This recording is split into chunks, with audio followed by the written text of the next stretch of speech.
Hello बच्चों, आज की क्लास में हम सीखेंगे application of D Y D X पे आधारित क्वेश्चन। तो बच्चों एक चैप्टर है application of D Y D X और इसमें मुख्य रूप से 5 टॉपिक आते हैं। पहला टॉपिक है रेट ऑफ चेंज यानी परिवर्तन की दर। दूसरा टॉपिक जो आपके सामने है इंक्रीजिंग एंड डिक्रीजिंग फंक्शन। तीसरा टॉपिक है अप्रॉक्सीमेशन यानी सन्निकट मान।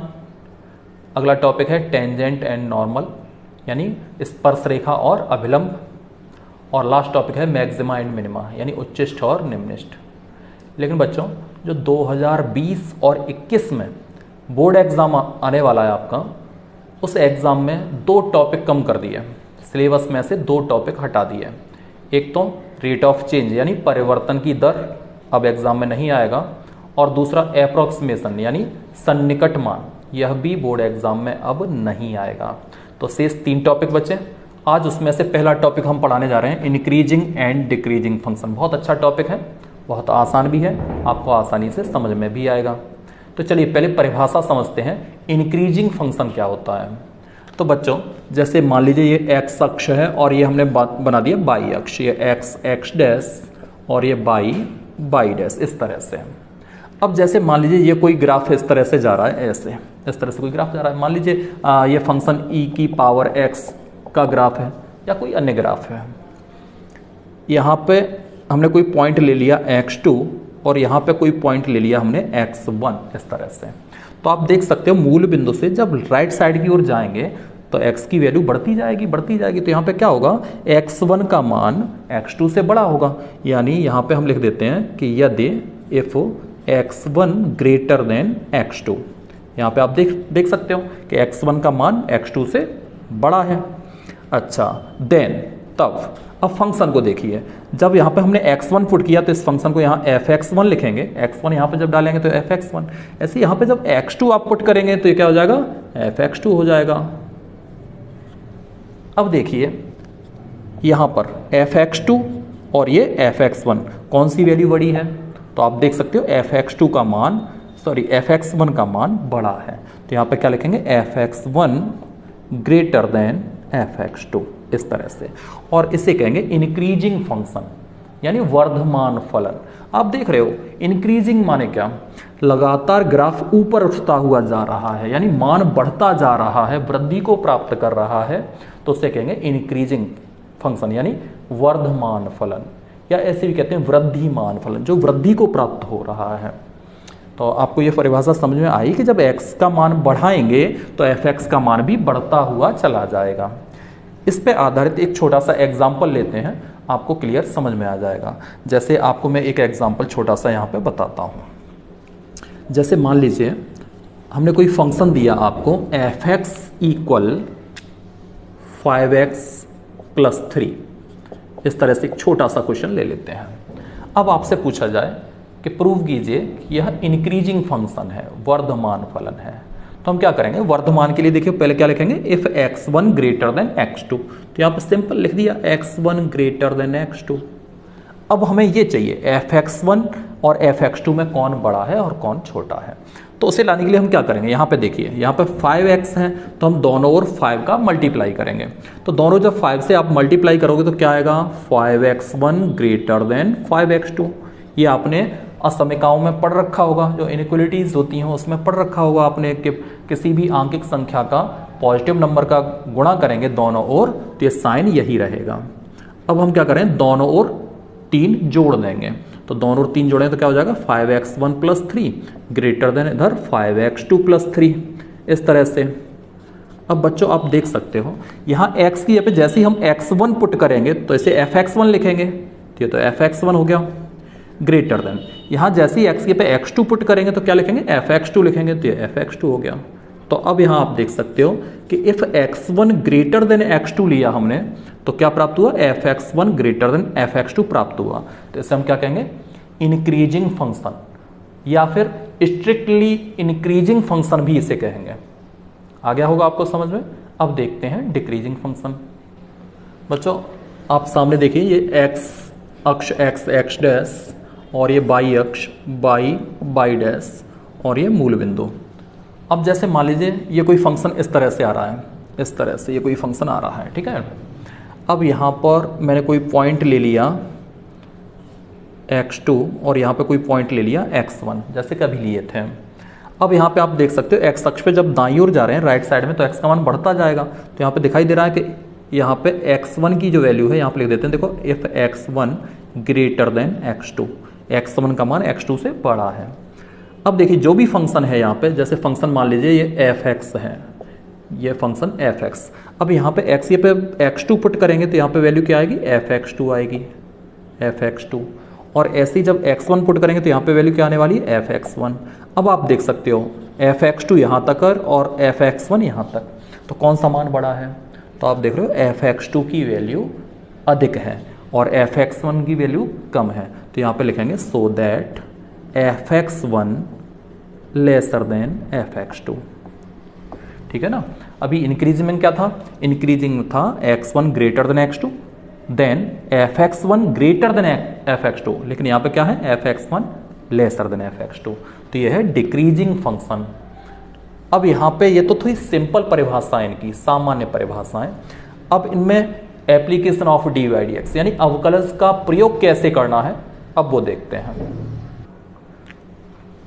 बच्चे यहाँ पे देखते हैं ग्राफ द्वारा, जैसे एक्स अक्ष और ये वाई अक्ष, और ये हमने कोई ग्राफ बनाया इस तरह से, ऐसे ये कोई फंक्शन y बराबर fx है। और अभी आपको बताया था जैसे यहाँ पर कोई बिंदु x2 लिया हमने और यहाँ पर कोई बिंदु x1 ले लिया हमने। यहाँ पे आपको दिखाई दे रहा है x1 ग्रेटर देन है x2 से। यहाँ पे अभी इंक्रीजिंग की हमने परिभाषा बताई, देखो यहाँ पे लिख देते हैं x1 ग्रेटर देन है x2 से। अब देखिए जब यहाँ पे x1 पुट करेंगे तो y का मान यहाँ क्या आने वाला है, यहाँ y का मान fx1 आने वाला है। ऐसे ही जब यहाँ x2 पुट करेंगे तो यहाँ y का मान क्या आने वाला है, fx2 आने वाला है। तो आप देख रहे हो fx1 की वैल्यू fx2 की अपेक्षा अधिक है, तो यानी so that fx1 greater than fx2। अभी इंक्रीजिंग के लिए आपको यही लिखाया था। अब यहाँ पे application of D by D x का यूज कैसे करेंगे आपको वो समझना है। तो इस बिंदु के अगर हम निर्देशांक लिखें तो कैसे लिखेंगे, निर्देशांक means X comma Y coordinate, तो कैसे लिखेंगे, यहाँ पे x की वैल्यू आप देख रहे हो x1 है तो यहाँ पे लिखेंगे x1 कॉमा fx1। इसी तरह से इसे क्या लिखेंगे x2 कॉमा fx2, इस तरह से। अब यहाँ पे आप देखिए अगर इसकी हम प्रवणता निकालें, स्लोप, तो कैसे निकालेंगे, y2 minus y1 upon x2 minus x1, इसी तरह से निकालेंगे स्लोप। तो चलिए इसकी स्लोप निकालते हैं। Slope m equal y2 minus y1, तो क्या हो जाएगा fx1 minus fx2 upon x2 minus x1, तो क्या हो जाएगा x1 माइनस x2, यही स्लोप होगी। और बच्चों स्लोप को ही हम कहते हैं f डैश x या D D x of y, तो इसे हम कहेंगे f डैश x। अब बच्चों यहाँ पे गौर कीजिए कि जब fx1 ग्रेटर देन fx2 है, fx1 बड़ा है fx2 से, तो कैसा आएगा, पॉजिटिव आएगा। ऐसे यहाँ x1 ग्रेटर देन x2, तो x1 में से जब x2 घटाएं तो कैसा आएगा, निश्चित पॉजिटिव आएगा। आप यहाँ पे देख सकते हो x2 को जब पक्षांतर करेंगे तो यहाँ पे क्या हो जाएगा, x1 minus x2 greater than 0 आ जाएगा, यानी पॉजिटिव आएगा। ऐसे इसे पक्षांतर करेंगे तो क्या आएगा, fx1 minus fx2 greater than 0, यानी ये भी पॉजिटिव आएगा। तो पॉजिटिव अपॉन पॉजिटिव क्या हो जाएगा, पॉजिटिव हो जाएगा। तो इसलिए f डैश एक्स ऑलवेज कैसा आएगा, पॉजिटिव, ग्रेटर देन 0।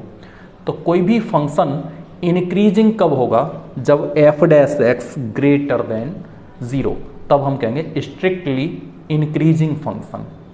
इसी तरह से बच्चों अब आपको समझ में आ गया होगा, अगर कोई फंक्शन डिक्रीजिंग होगा तो कब होगा, डिक्रीजिंग फंक्शन के लिए f dash x lesser than 0, तब फंक्शन होगा डिक्रीजिंग। एक दो एग्जांपल देख लेते हैं। बच्चों आपके सामने ये फंक्शन है f(x) बराबर x³ minus 3x² plus 4x minus 5, x belongs to r। तो आपसे सिद्ध करवाया जाएगा, सिद्ध कीजिए ये फंक्शन स्ट्रिक्टली इंक्रीजिंग फंक्शन है।